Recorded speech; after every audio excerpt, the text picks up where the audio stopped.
Okay, so then we're going to start the Sicho of Chaf Menachem Av Tafshin Yirav 1951. So this is Chaf of course, is the Yahrzeit of the Rebbe's father, Rabbi Levi Yitzchak, and he passed away sometime about 80 years ago. I think this year is 80 years since his passing. So we're learning that the Rebbe celebrated his Yahrzeit that year, 1951, the Hilul of his father. So the Rebbe says like this: B'derech klal, traditionally, Aseder Hanog by Yahrzeit, the way it works with the Yahrzeit, meaning like it's his father's Yahrzeit, who should chila orchim siyum, first to make a siyum, v'achrach oim l'chaim, and afterwards we say l'chaim. Avakiven shekan yeshna talmid chidushim. So because the Rebbe says by his Farbrengens, things are always not something unique. So therefore, Yom Tchilas L'chaim. First, we're going to say L'chaim. V'inagnu nigun, we'll sing a song. V'acher kach yarech hasim, and then we'll do the siyum. V'acher zayem oida pam L'chaim, then we'll say another L'chaim. So the Rebbe in Sif Beis, the Rebbe continues. V'acher sh'am L'chaim. After they said L'chaim, v'nignu nigun, and they sang a song. Amar Kveik Dush Ad Mishli to the Rebbe said like this: Asiyim. Hold on a second. Make sure we're not going to learn the siyum. Okay, let's go a little further, and then we're going to skip over to the idea on the parsha. Asiyim shamusachlis tainis mishnayis who were pasuk b'yem chasanose b'yem simchas liboy. The last verse that's talking about in the finishing the mishnayis of tainis is b'yem chasanose b'yem simchas liboy. Umefarish Mishnah. The Mishnah teaches us b'yem chasanose. What does it mean the day of his wedding? It's a pasuk in Shir Hashirim. So what's it mean the day of his wedding? Zeh matan Torah. That's the example of the Jewish people and Hashem in the giving of the Torah, the day of the giving of the Torah. And Yom Kippurim shnitnu by luchos achronis, and also includes Yom Kippur, which we got the second set of luchos when Moshe came down from the mountain after 120 days. What is the day of the joy of his heart? So Beis Hamikdash. That's the day King Shlomo built the Beis Hamikdash. That should be rebuilt again speedily in our time. So the Rebbe said like this: the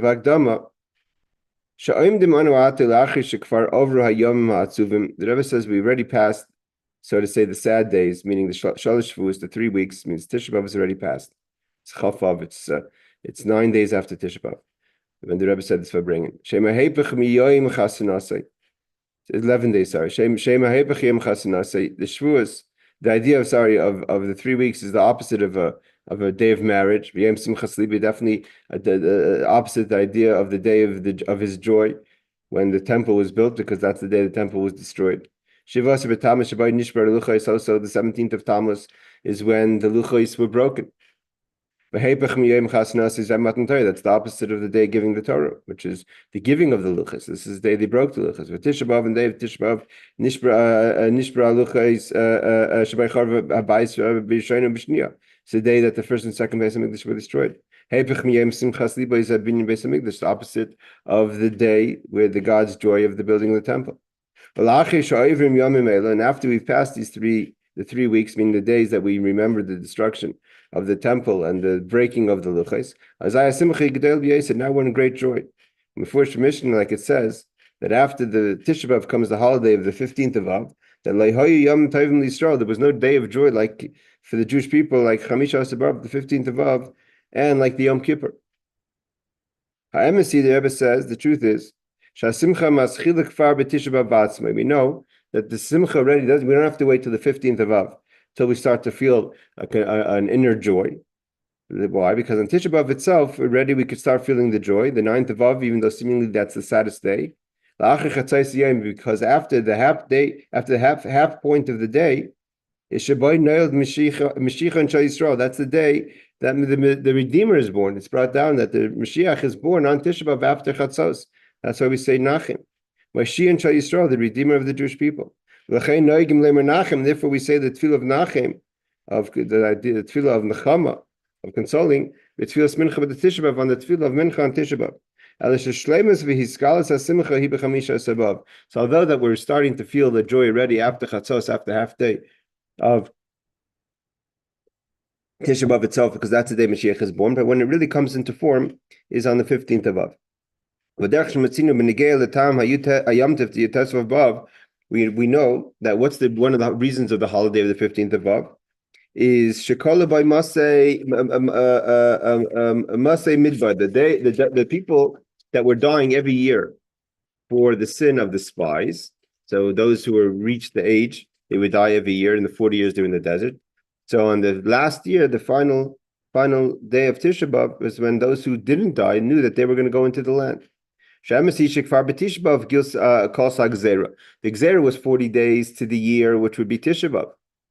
So really on Tisha B'Av is when the decree was finished. They weren't sure, maybe they made a mistake. When they saw the full moon on the 15th of the month, and then they understood that the decree has been completed. That means no longer are they going to be they're going to pass away for the sin of the spies. And all those who needed to die have died already. And those who are alive, they're all complete and ready to go into the land. When we start moving from this is understood. So it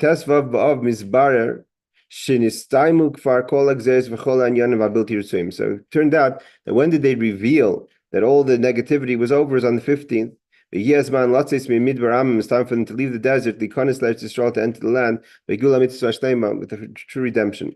And actually, when did they finally go in was obviously in Schneerson. So it was a full half year later. So the Yom Tov understand it a bit better. On the writings and the notes of the Tzemach Tzedek, third Rebbe Chabad, that he writes on Ekev, which we say on Tisha B'Av to remember the destruction. The Tzemach Tzedek says that one of the unique things about the 15th of every month is that on the 15th of the month is the completion of the moon for that month.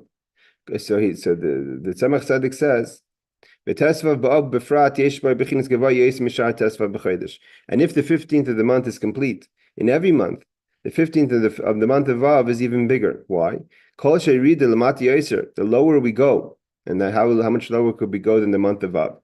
Therefore the elevation is higher. The destruction of Malchus, the way Hashem manifests in this world, was affected by the destruction of the first and second temple and all the other negative things that happened on Tisha B'Av. And that's represented in the idea of Malchus is the moon. So Malchus is just like Malchus is the attribute that doesn't have of itself anything. I mean, all the attributes, the characteristics of the person is the chesed, the kindness, gevura, but it manifests, then it gets expressed through Malchus. Malchus receives from all the other midos and gives over to the lower, as a king gives over to his people, or the way Malchus goes over to the lower worlds. So when Malchus, the Levana, the sun, the moon, so to say, got damaged, and it's in the communication. Therefore, when Malchus gets complete, that the destruction that happened, that was caused, that there was a disconnect between how Hashem is in the higher world, so to say, and in the lower world, therefore the elevation of Malchus is on the 15th of Av, when now the moon is complete, is very high. The Rebbe explains, what is so unique about the 15th of any month? That's when the moon is full. So in the moon, that's when the moon is full. So this is a comparison to the Jewish people that are also compared to the moon. So therefore, just like this moon goes through cycle, gets very small at the beginning of the month, or the end of the month, the mamish almost disappears, and mamish when you think it's over, it comes again and it grows to full moon. So too, the Jewish people also go through the cycles like the moon. And therefore also, where's our completion when we almost felt very small? And the 9th of Av is on the 15th of the month of Av. So this is also a sign for the Jewish people that are like the moon.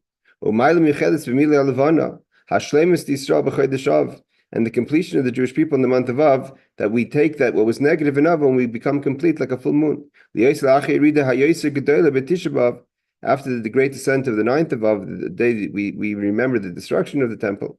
Therefore, when you get out of a situation, basically the Rebbe is saying is when you get out of a negative situation, so getting out of a negative situation and becoming a complete moon is much greater, so to say, than the way you're not such a bad situation, and then then you get into a level of completeness. Therefore, that's so special. That's part of the great holiday of the 15th of Av, is that we're celebrating the concept of our elevation after the great descent, after the great destruction of the temple. The Rebbe continues, if we could add, this that we say, that the day of, so to say, the wedding between God and the Jewish people is the giving of the Torah, and the day of the joy of his heart is the day that we built the temple. That should be rebuilt speedy in our time. So the elevation that we're going to have in the rebuilding of the third Beis Hamikdash is even greater than it was in the time of the first and second temple. Why? Because in the time of the first and second temple, there was a possibility for destruction. The proof is that there was destruction. But now, when it comes to the third temple, and it's going to be a geula of shlema, a true and complete redemption, so then there's going to be no longer the concept of destruction. And it's going to be a true redemption that won't have any more exile afterwards. But the idea is like this, the Rebbe says.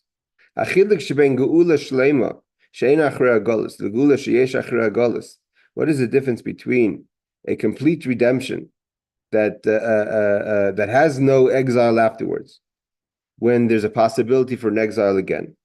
It's not just at the end. At the end, there could be destruction, so it's a bad ending. That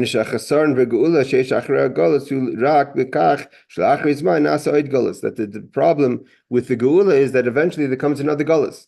So it's a problem at the end, but while the temple's standing, everything's great. The Rebbe says, no. My loss is is and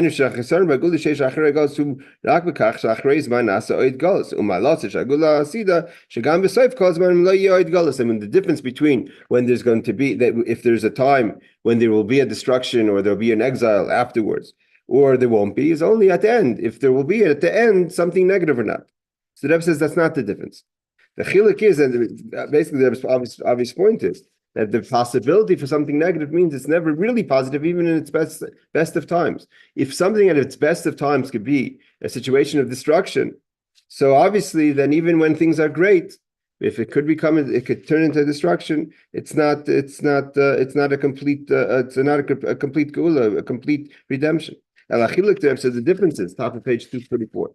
Right away in the beginning of the redemption. If this redemption is a type of redemption that can have a destruction afterwards, it's a challenging kind of redemption in the first place. The very fact that this redemption could follow by a gullus, by an exile, it's a sign that never was in the first place a true, complete redemption. And but the difference is when Mashiach comes, knowing as soon as we go into this next redemption that should be mamish today, still before Shabbos, is he gula shlema. We're going into a different type of redemption. Unlike any redemption we had until now, including Passover, including leaving Egypt, including the first and second temple.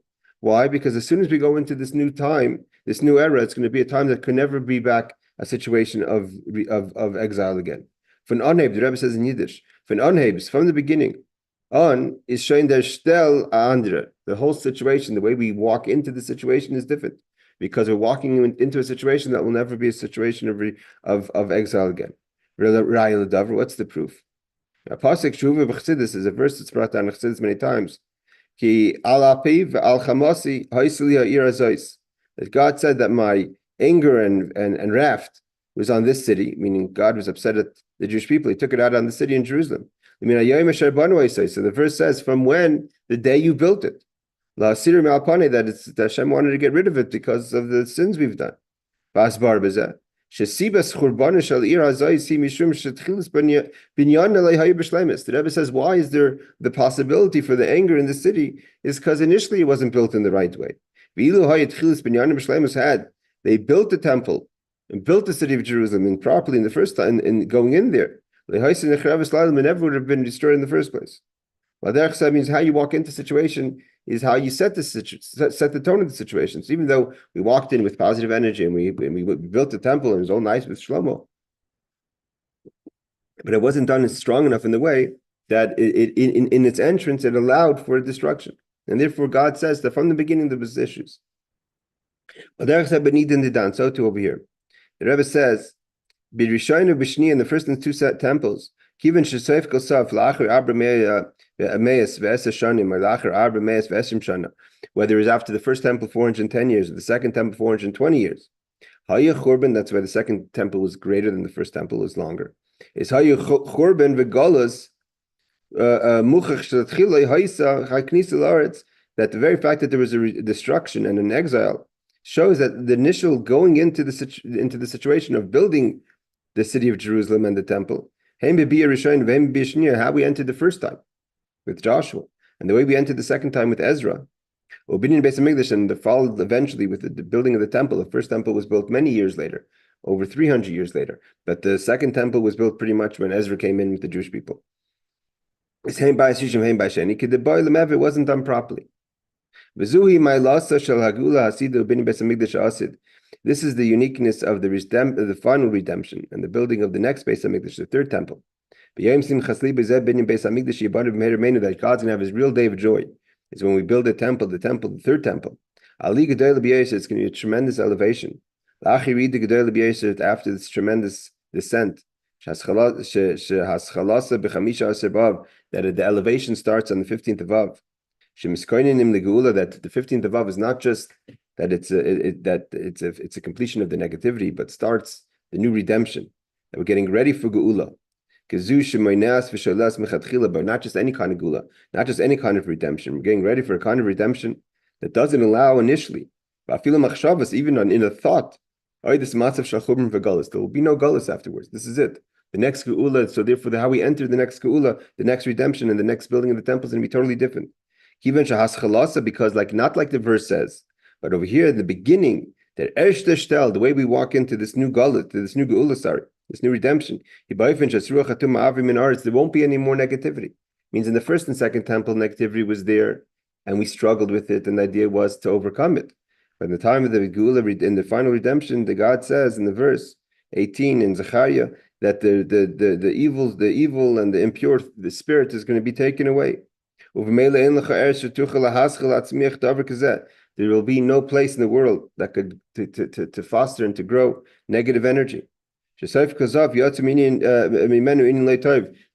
from there should come something negative, right? It starts off with Gabriel sticking something in the sea in the Mediterranean, and the next thing you know, in the Mediterranean or in the Atlantic Ocean, next thing you know, there's Rome.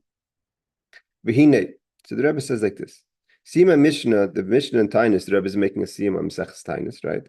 For the Yahrzeit of his father. So the Rebbe says, Sima Mishnah, B'yem Chasinaseh, B'yem Simchas Liboy, Ba B'hemshech Haschol Sin, and this comes as a continuation of the Mishnah that says that on the 15th of Av, Lo Hayu Yom Tovim L'Yisrael, there weren't holidays for the Jewish people. Chamisha Aseh B'Av, like the 15th of Av, which we mamish was just this week. Tonight is today, Thursday was the 18th, tonight is the 19th. I mean, Yerushalayim, it's already the 19th. And so Sunday night, Monday was the 15th of Av. So we're coming right now from the 15th of Av. So it says that the Mishnah says, there weren't days of joy for the Jewish people, like the 15th of Av, and like the day of Yom Kippur. What happened on those days? What was the Mishnah tells us? Or it says another Nusach is Yisrael, that the daughters of Jerusalem are the daughters of Israel. Yahrzeit says, and they would dance and they would get ready for the circles in the vineyards. And what would they say? The Mishnah tells us how would they communicate to the young boys that they were looking to, or the young men that they were looking to catch their eye so they could get engaged. So the Mishnah says that they would say, please, young man, lift up your eyes.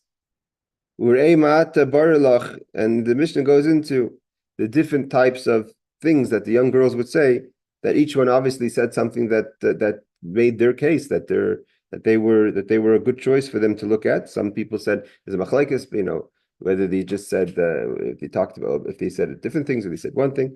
So but they try to bring to show something of attractive, that they were a point of attractiveness that they had, whether it was family, whether it was midos, whether it was beauty. So it says, Ma'ata barlach, look what you have to decide what you're choosing. Shetachas hadavru inyan shal shiduchim v'zivugim. The whole point of the 15th of Av was that on the 15th of Av, it created an opportunity for young couples, young men and women to get engaged. Top of page 255. The Rebbe says like this. Where does it come, this concept? Where is the idea? We know that Adam, man, is Adam le'elyon, is like God, meaning to say not that the Nasa Adam is Hamenu Kid Musenu. God said when He created man, unlike any other creation, God said, let's make man in our image and in our form.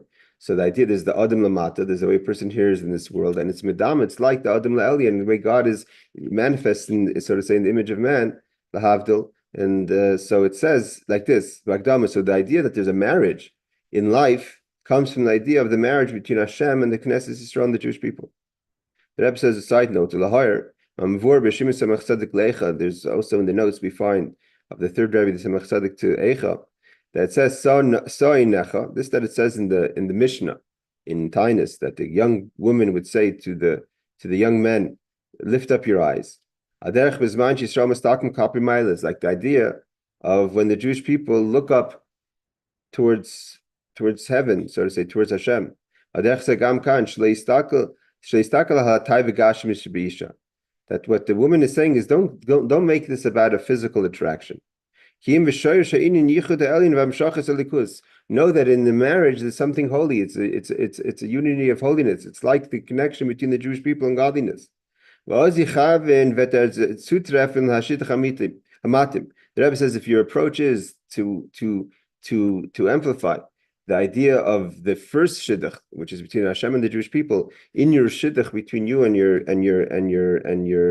future husband or wife, so then you can have a proper shidduch, a proper marriage. But if you're going to be looking towards just the physicality part of the aspect of the relationship, so you may not find the right shidduch. You may be looking for the wrong things. Like, because you know the famous thing, it says there's a baskol that says the daughter of so and so should be with the son of so and so. And you don't get confused with sidetracked with other things. It's like if your focus is the way it should be on spirituality and building a holy home like it is above, so then you're going to find the right shidduch. But if you're trying to build a situation of what works for you in a pleasure situation, so you may not be building the right home for a foundation for Torah mitzvahs. This is understood. So why is it that the 15th of Av and the Rebbe says Yom Kippur are days of shidduchim, of getting engaged? That's when the Jewish people reconnect to Hashem. It's a Kadosh Baruch Hu Knesset Yisrael with the Jewish people and Hashem. So that's why. So if the whole idea of marriage in general comes from the concept of the marriage between God and the Jewish people, so just like there's a specific time where it's a good time for the Jewish people for the young girls to go out to meet the young boys, is the 15th of Av and Yom Kippur, is a sign that that's an opportune time for the Jewish people to reconnect, so to say, to Hashem. The Rebbe says the ideas like this, especially Yom Kippur, when God says, the Rebbe says, Yom Kippurim, what is Yom Kippur? Yom Kippurim is the Izvei Slicha Mechila. That's a day when we have forgiveness and we have atonement. After the Jewish people sinned in the sin of the golden calf. After that, after you sinned, and you sort of say damage the relationship, so when you repent and you try to fix it, you can have a great elevation. So what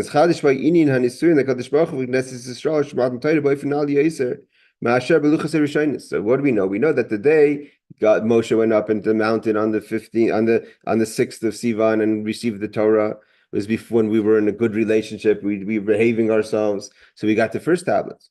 But after that, we went and we sort of say we were boged, we cheated on God with the golden calf. And then we asked for forgiveness. And Moshe Rabbeinu found atonement for us in the final 80 days that he went up to the mountain, like we learned about in this week's parsha. So then the sort of say the renewing of the vows, that when God forgave the Jewish people on Yom Kippur, and he went and he gave Moshe the second tablets, that was much greater than the first tablets because it came after a challenge in our relationship with God. Is therefore he says it's the second set of tablets that was after Yom Kippur is greater than the first tablets of the day of the giving of the Torah. Because in Yom Kippur we got the second tablets, and like we say, the Moshe talks about it in detail in this week's parsha about how Moshe was able to reconnect the Jewish people to Hashem, to the Biratzin, that God willingly gave the Jewish people the forgiveness in the second set of luchos. So the Rebbe is like this: what happened on the 15th of Av? So just like the Yom Kippur is a completion of what happened, the whole story with the golden calf and the forgiveness of, and therefore the rebuild afterwards of receiving the second tablet, so too in the 15th of Av, after the destruction of the temple, Shabaya in a Gerushin, there's a feeling of divorce.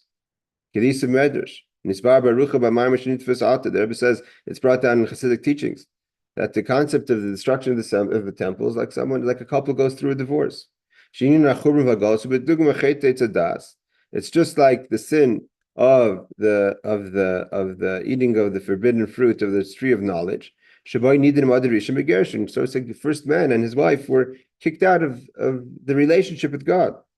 The Nasi Aise Begershon, God judged him in a way of to exile him, to kick him out of the Garden of Eden. God, so to say, he's saying already. He already cried like as if his beloved one is over. The relationship is over. It should have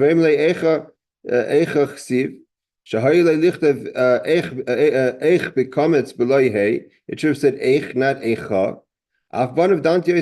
So too, just like Adam was kicked out, so too the Jewish people, his children, so to say, were divorced from God, lahavdil, in the destruction of the temple.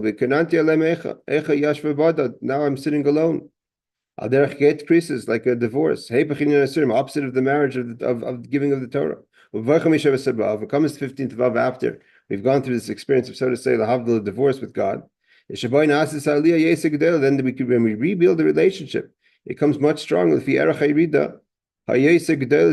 Based on how low we went, is not seen in the Knesset becomes a really true, much healthier marriage. The Rebbe continues in the Siyam. The Mishnah says, so it says that in order for the girls, when they went out to meet young boys, we're going to go a little further, that the young girls would go out in Yahrzeit, Bikli Lov and Shualin, that they went out with borrowed white garments. It means they didn't use their own, but they had like white dresses, and that's the custom of the people wear white on Tu B'Av, but they wore white dresses, but they borrowed them. They didn't use their own. The Gemara says why? If this is an example of the relationship between Hashem and the Jewish people, after we go down to this world, to this physical material world, our job is to do what Hashem wants in this world, do Torah mitzvahs, to make a dwelling place for Hashem in this world. When we come down here, God gives us the garments, the tools to do what we have to do. So he lends us, like the girls went out with their white clothing, they borrowed the clothing. God lends us the tools that we need to make this world kli lavan, white clothing, hu gavin atzmi. And we know that the color white is an essential color. It's not a dyed color. That's a real color. What does this mean? Hu ratzim pashit. The idea of Lavan, we know that Lavan, like the father of Rachel and Leah, is the concept of the love and the gavin atzmi, the pure color that has no definition yet. So it's a kind of, it represents an essential desire Hashem has for creation and an essential desire God has for the Jewish people. So the Rebbe says, "Who gavin atzmi v'inyanim avodah." What does this mean in our service to God? Hu ratzim pashit. It's God's simple desire, bilti murkav b'chachmas v'seichel, not made up or created based on ideas and intellect. And therefore it comes down to us in an internal, mamish internal way, that we have to use our mind to be able to do our service, but we get it in a way there's no agenda, it's not made up of components. It's an essential want Hashem has and empowers us to be able to complete in making this place of a dir b'tachtonim. And therefore, he says, so when we get the garments from Hashem, so to say, to affect the world, it's kli love and shulin. It's like borrowing white garments. She'ein zeh mitzad atzmam.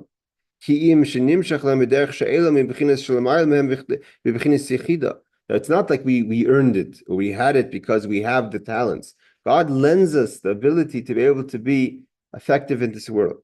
This is why it plays out in the simplicity, in the way things are in this world in marriage. In order to have that the shidduch, the marriage, should go in a fast, easy way. So the daughters of Israel would dress themselves up in nice white clothing in order to not embarrass someone who didn't have. So if everyone just took out from their shelves or bought new nice white gowns, so then it would embarrass those who couldn't afford it. Is his skin? So he made a decree. God, the rabbis said, in order that everyone should feel, no one should feel like they're less, when you go out and you don't have the right garments, so you feel less than the person who went out to the mall and to the high-end clothing store to buy themselves something fancy. So what they did was the rabbis instituted that you had to borrow from each other. So no one had their own things. So it didn't make a difference if you're wealthy or well-connected. Everyone had to borrow the white clothing. So therefore, everyone should be equal. So no one should feel bad. Everyone had kli lavan sholim. The Rebbe says, "Uprati advarim b'seidah she'elas kli lavan," and the idea of how did it work that they borrowed from each other white garments. The Gemara tells us the end. Tana Rabbanan. The Gemara tells us how did it work. I'm going to finish off with this. Bas melech she'elas mi bas kohen gadol. Who borrowed from who? So it says that the princesses, the daughters of the king, borrowed from the daughters of the high priest. Bas kohen gadol, and the daughters of the high priest didn't borrow back from the princesses. Bas gan, they borrowed from the daughters of the second in command to the high priest. Bas gan and Bas Meshuach Mechama, and the daughters of the second in command, the Sgan Kohen Gadol, they borrowed from the one that was anointed to lead the Jewish people in war. There was a special coin for that. He was on a lower level. Bas Meshuach Mechama and Bas Kohen Hedit, and the daughters of the anointed for war went and borrowed from a simple coin, not simple, but a regular coin. Not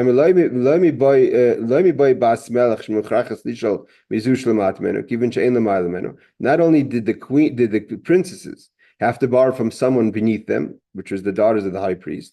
We know in the hierarchy that the first is the highest level is the king, and then comes the high priest.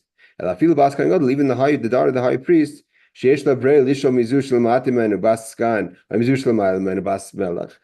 a choice already. She could borrow either from someone lower, meaning lower than her father, from her family status, from the daughters of the Skan, or she could borrow from the princess herself, go borrow up.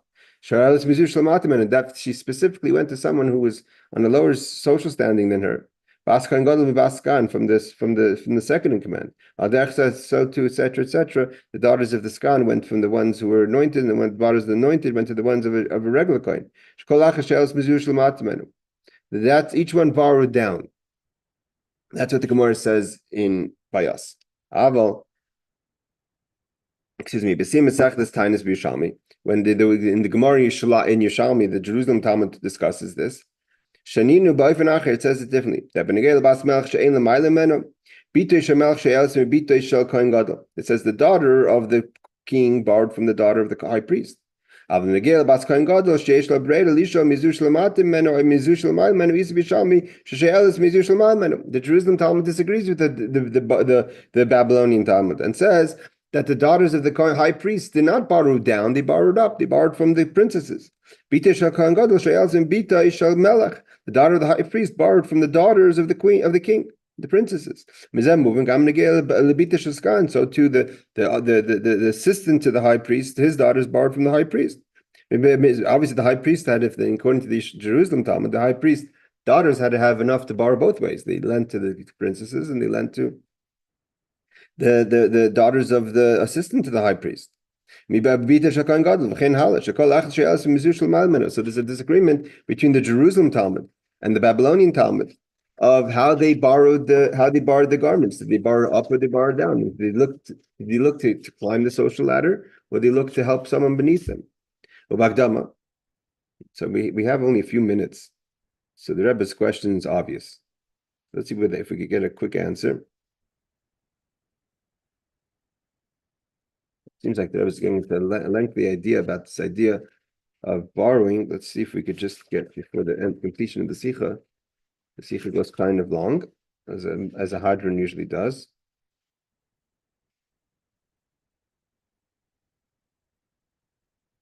So we're going to skip to page 252. We'll try to understand from the Rebbe's summary what the Rebbe completed with. So the Rebbe says, how do we look at this when it comes to the bottom line in our service to God? Till as we find ourselves now, as much as we're waiting for the final redemption, we're still in exile. We're not just in any exile, we're in a double darkness. The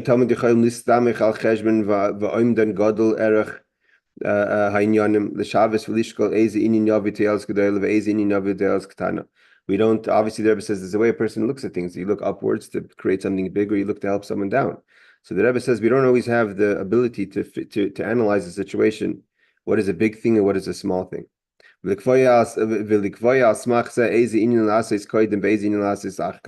knowing what's important, what's essential, and what's maybe secondary essential, so we can decide to do something essential and not do something that maybe is less important. But because we don't have the time and the knowledge really to understand what's important and what's not important. What is important, what's not. Therefore,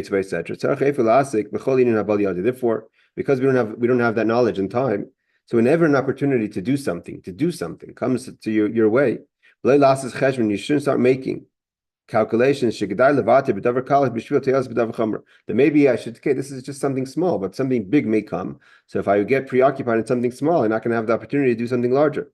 It could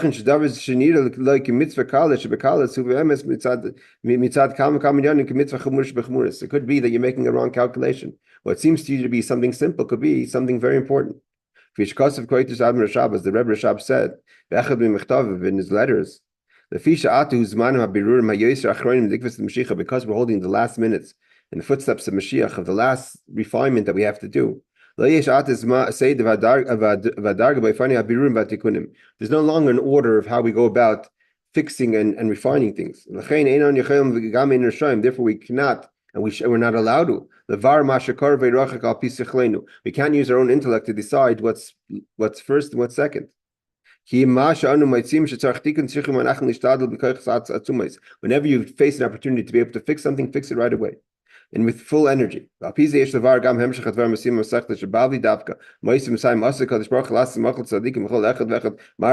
God's going to make a place for the holy righteous, and each person is going to say with their fingers, in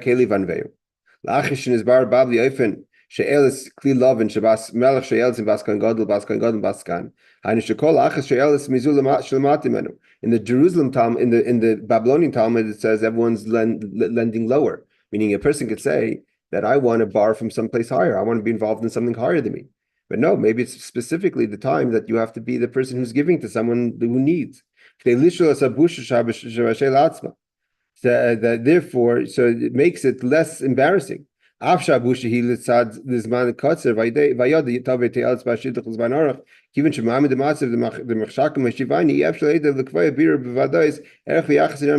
because we don't know exactly, we're in darkness, so we don't know exactly how to navigate through what's a short wait and a long wait. Therefore, we have to work right now with what we have available. And right now we have available, if we could help someone, even if it's to elevate someone who's lower than us. So we have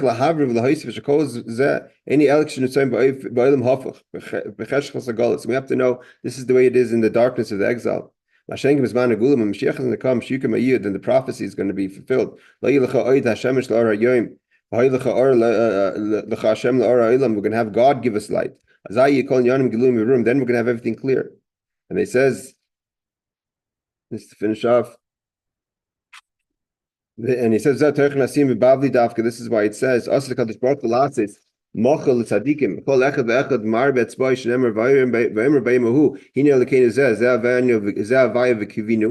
when the Mashiach comes, we're going to point out and say, this is God. What is the uniqueness that's going to come in the time of Mashiach? Every single Jew, no matter what situation he or she will be in, it's going to be clear. To the extent we're going to actually see godliness. You could point to it. This is my God. I see godliness. It's going to be true to you, a true MS. That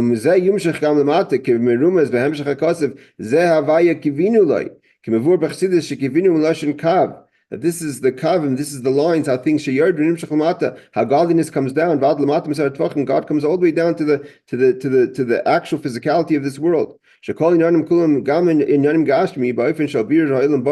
whole world is going to be refined. That's why the Babylonian Talmud talks about how we go down, we give down, we lend down.